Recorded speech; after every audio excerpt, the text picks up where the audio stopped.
You're listening to the Ask Drone U podcast. You ask, we answer your drone questions. Whether you're here to turn your passion into profit or you simply fly for fun, we're a community of learners and teachers who aspire to achieve greatness. We are Drone U. Hello, ladies and gentlemen. My name is Paul. My name's Rob. Thank you for joining us today. AskDroneU.com. Get those questions in. We need to hear from you. We want to hear from you. We want to help you figure things out. I got to say, there's a lot of things that I don't think a lot of our listeners have thought of. I say that because I'm excited about CES. There is a vendor that I have already reached out to, and I might do my first personal UAM or Jetson ride, Rob. I might actually fly a personal drone, meaning I'm in the drone. I could die, Rob, so hopefully that buy-sell agreement is in place. Buy-sell's ready to go. Lease is taken care of. Well, that's good. Glad someone is. I won't be, but... What do you mean you won't be? I thought that was like part of the deal. What the fuck? All right, well, moving on to not critical part information. Of the deal. It is part of the deal. Okay, better be. I thought that was like the whole point. Anyway, we've got a very interesting show today, a show that lit me up like a Christmas tree, talking about it in pre-show. And so I know the title of this show is something along the lines of, should I bring my drone on a cruise? I am just going to say it right now. Don't go on a cruise. I'm just going to say that one more time. Make sure you heard me real clear. Don't go on a cruise. That is if you like liberty. That is if you like being in control of your decision making. That is if you have reasonable expectations for civility. And also if you enjoy things like the Constitution that protects you from evil doers, like some of the crap that we read in literally researching this issue. And by the way, I have brought a drone on a cruise before. Sorry, Disney, but you suck. And I learned that actually there's a very specific way to bring drones on a cruise because I tried multiple ways. If you remember the last time I went on a cruise, I brought 3 drones, the Autel Mavic 2 Pro, and I think it was one of the newer small drones. The only ones that made it on the cruise were the ones that I packed in my luggage around metal stuff so that they couldn't see what it was. So anyway. But that was before like Mini 3 Pros and Mini 4 Pros, and nowadays those are slide those suckers right through there, I'm sure. Yeah. And so we're going to be talking about, should you be considering bringing a drone on a cruise? There's a lot to talk about here. Some cruises do allow it, some don't. But long story short is, just so you know, anytime you sign a cruise ticket, you are literally signing your life away. And so we're going to talk about why, what that means. We're going to talk about it all, frankly, because there's a lot to talk about. But let's get into that question. I'm not going to have any sponsors on this show because it might get real controversial. So let's hear that question. Oh boy. Here we go. Hey guys, Craig here with SC Handy Drones. Just curious about the times that pilots have had their gear confiscated, what transpired, and what needs to happen for said action not to happen. I myself was on a cruise capturing amazing footage when security approached, and needless to say, my gear was confiscated and returned to me once in ports. Turn page. I would imagine that communication with security prior to my flight would have resulted in a different outcome. Thank you for creating a wonderful platform for us all, and keep on rocking.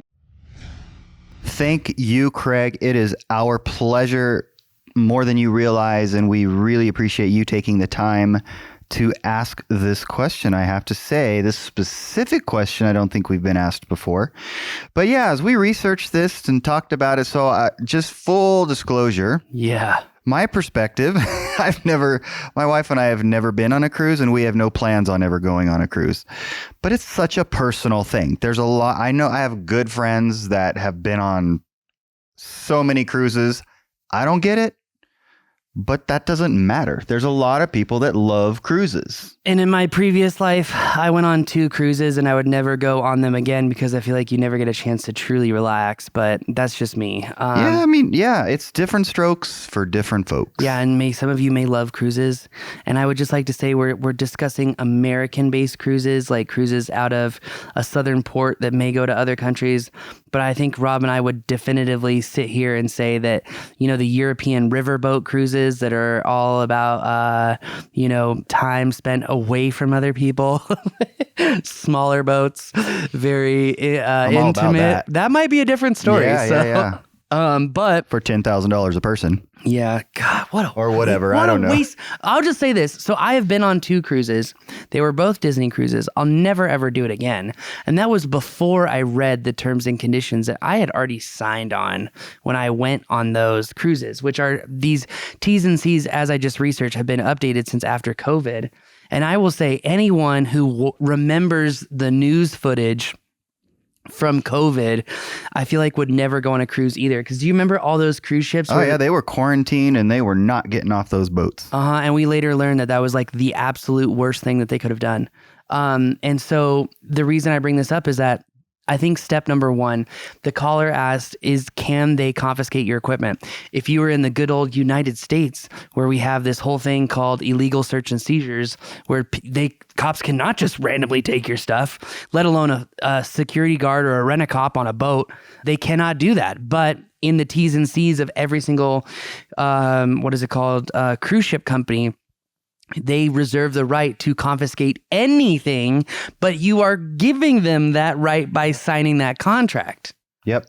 That's so important to make clear here. And something that I don't understand, because this was talked about a lot at my family's law firm, was talked about in the case of if you have an employee and employer contract, that even if the employer has a contract that directly violates the written law, then you cannot be held to the terms of the contract because the contract is null and void and illegal.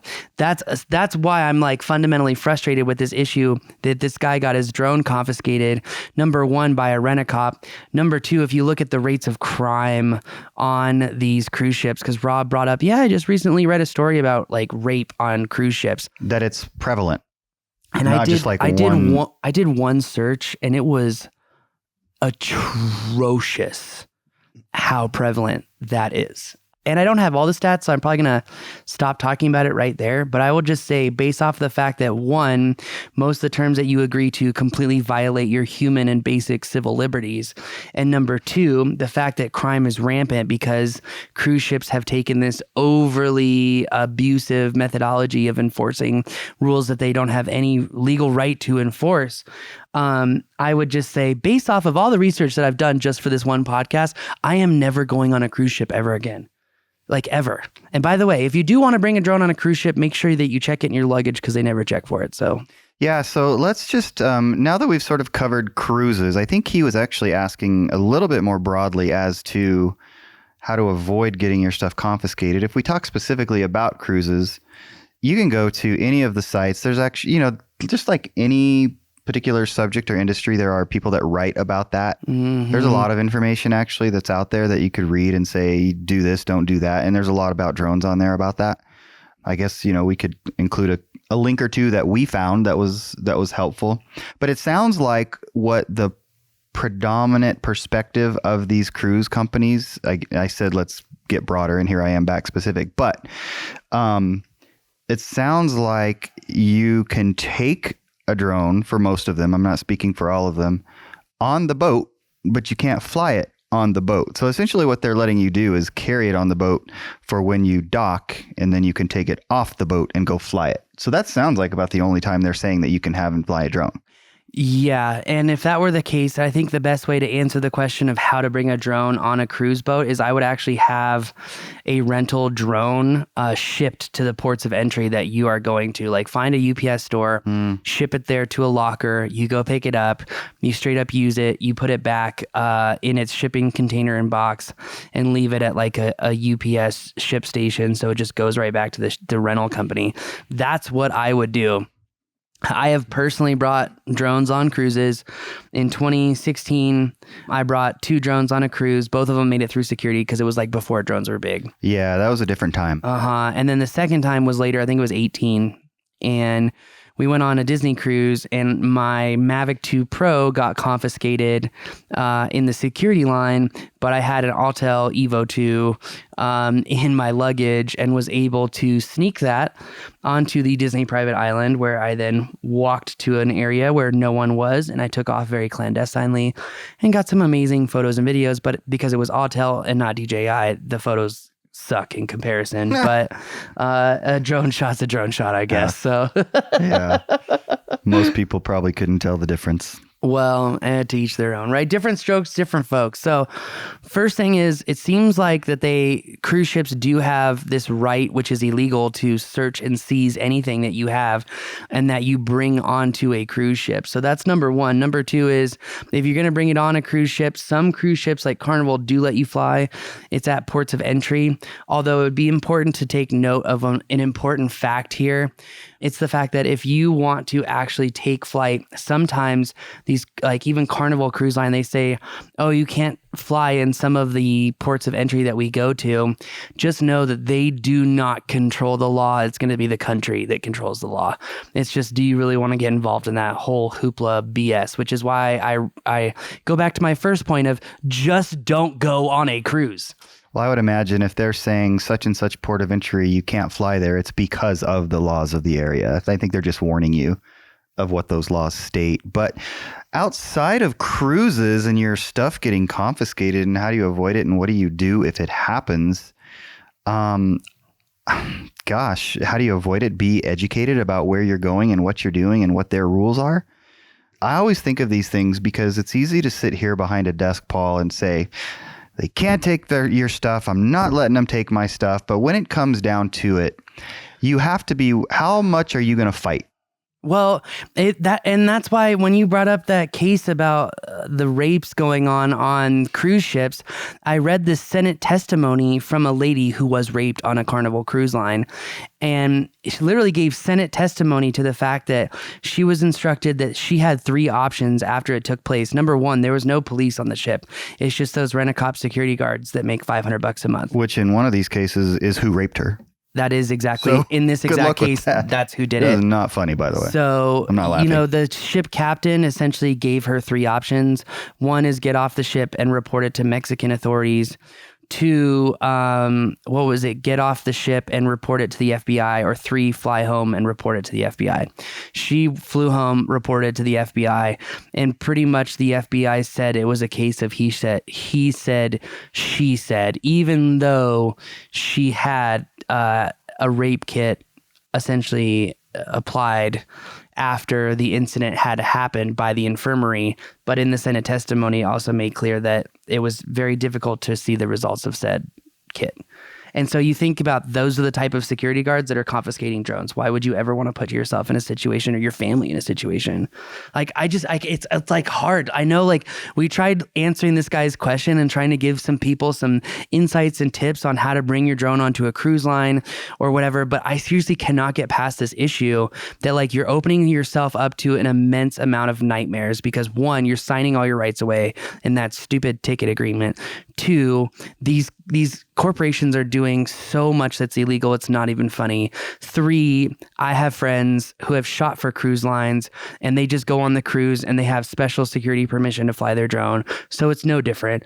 And it just makes me think, like, if the drone shots are going to benefit the company, they'll go out of their way to help you. But if not, you're signing away all your life and your rights and all that. And I just...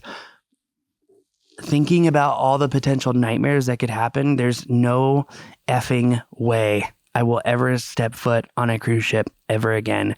It literally is like the next form of timeshares. Like, how badly do you want to be bent over and screwed? Seriously. Sorry to be so dark, but I'm just like, I cannot see any way you would still want to go on a cruise. And if you do, I'm not the guy. But just because you don't see it doesn't mean somebody else won't. But in terms of, I would say just be educated about where you're going with the drone and make sure you understand what the rules are of wherever you're trying to fly. Is there anywhere else that you could think? I mean, like amusement parks, for example. I think for some of this, I think it's common sense, i.e., do you think they're going to allow drones? If there's any question in your mind, look at their literature, i.e., their website, And if it's not clear or there's not information, call, because we all know ignorance is not a defense. And I don't know, depending on where you go and who confiscates your stuff, how hard is it going to be to get it back? I mean, we could say we know what look. Does the Constitution matter much at all nowadays when we look at the world around us? I mean, I would not rely on that for your decision making. So I think you just have to be smart and be educated about where you're going. And if it does get confiscated, then I don't know, be respectful and then go get it back when they say you can. And remember, companies don't control the airspace. On that bombshell, that's going to do it for us today. My name is Paul. I'm Rob. And they don't control the airspace.